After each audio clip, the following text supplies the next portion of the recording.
मार्फत सेवा प्रवाहमा सहजता ल्याउने कामहरू पनि भएका छन्।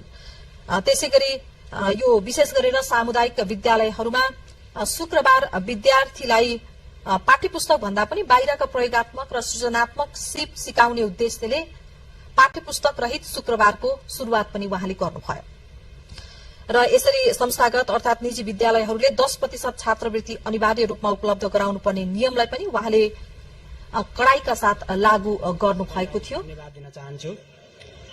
सम्माननीय राष्ट्रपति श्री रामचन्द्र पौडेलज्यूले नेपालको संविधानको धारा 76 को उपधारा 1 बमोजिम प्रतिनिधि सभामा बहुमत प्राप्त संसदीय दलको नेता श्री बालेन्द्र शाहज्यूलाई प्रधानमन्त्री पदमा मिति 2082-12-13 मा नियुक्त गर्नुभएको छ। नेपालको संविधानको धारा 80 बमोजिम आज यस समारोहमा सम्माननीय राष्ट्रपतिज्यू समक्ष नवनियुक्त सम्माननीय प्रधानमन्त्री श्री बालेन्द्र शाहज्यूले प्रधानमन्त्री पद तथा गोपनीयताको शपथ लिने कार्यक्रम रहेको छ।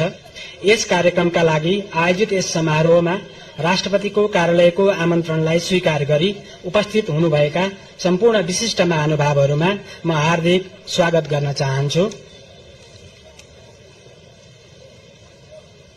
अब म सम्माननीय राष्ट्रपतिज्यू समक्ष प्रधानमन्त्री पद तथा गोपनीयताको शपथ लिन नवनियुक्त सम्माननीय प्रधानमन्त्री श्री बालेन्द्र शाहज्यूलाई सादर अनुरोध गर्दछु।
म बालेन्द्र शाह नेपालको सार्वभौम सत्ता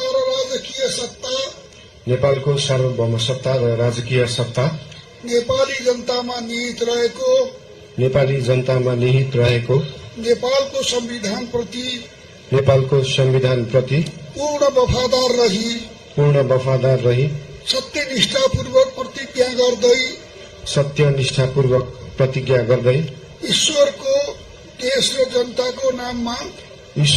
र जनताको नाममा शपथ लिन्छु कि प्रधानमन्त्री पदको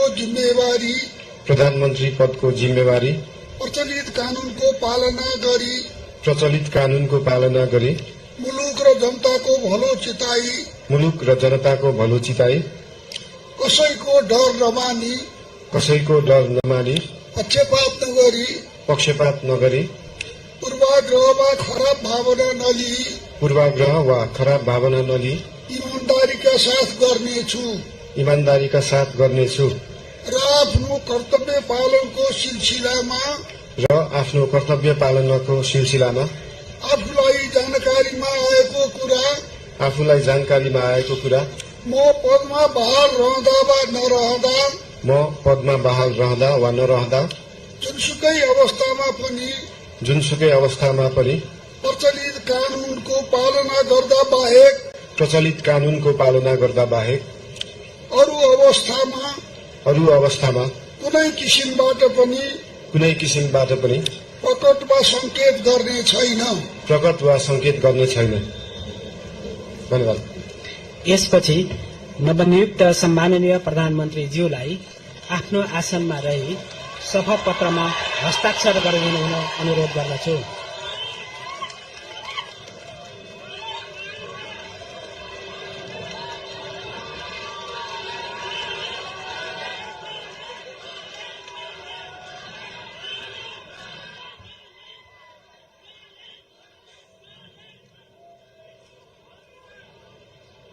सम्माननीय प्रधानमन्त्री